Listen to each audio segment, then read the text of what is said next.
Man perceived the general formation of the world, and he prayed that his eyes would be opened for a sign in heaven, and Jehovih answered him, saying, "The clouds in the air I bring into view suddenly, by different currents of wind, I make the unseen visible and tangible to man's senses. In the same way, I cause ethereal currents to bring forth decay, and nebulae, prior to making corporeal worlds. In all of the universe I have made the unseen to rule over the seen. Let the formation of clouds stand in view of man on earth, so that he may bear witness to the way the unseen becomes seen." Man perceived, and he prayed for a sign of duration, and Jehovih answered him, saying, "Note the tree which has sprung up out of the ground and fulfilled its time. It falls and rots, and returns to the earth. But the wind, which you do not see, never ceases to blow. So also, in the manner indicated, is the comparative duration of all things.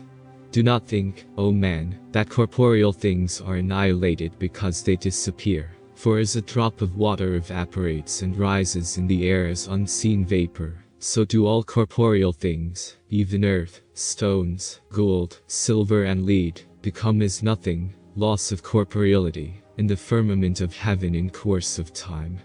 That is, all things evaporate into subtler forms. The universe is constantly in the process of condensing and evaporating substances, from the most rarefied substances condensing downward toward corporeal form, and from corporeal substances evaporating upward toward ethereal form.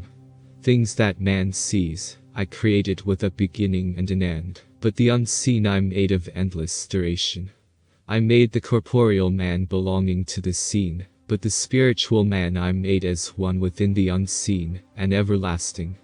As the corporeal man perceives corporeal things, so does the spiritual man follow upward the evaporated corporeal entities of things. As corporeal things are tangible to corporeans, so are things, heavenly things, tangible to the spirits of the dead.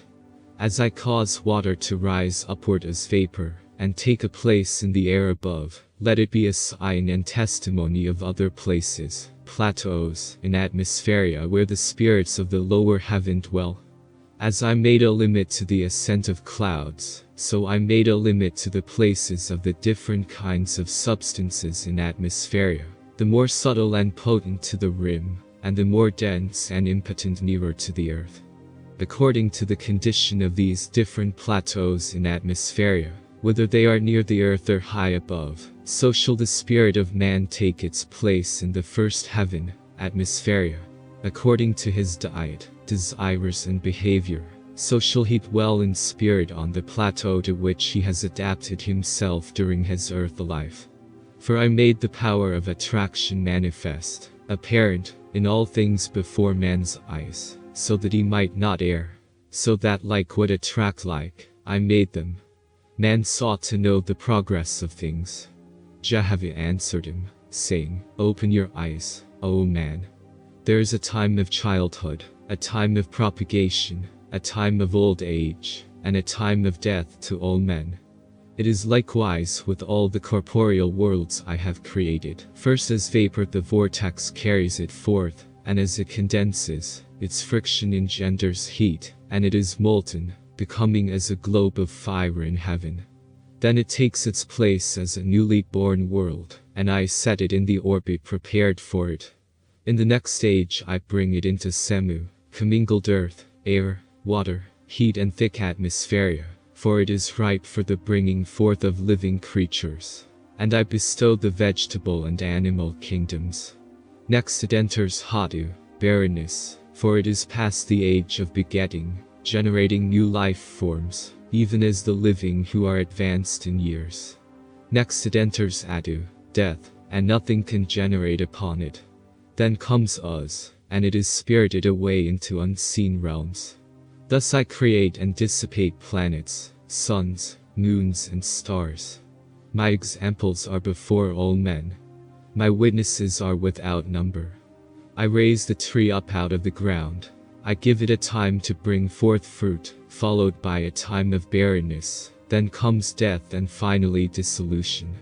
I prepared the new field with rich soil, bringing forth, and the old field that is exhausted. And by my examples man shall weigh the progress and destiny of the whole world.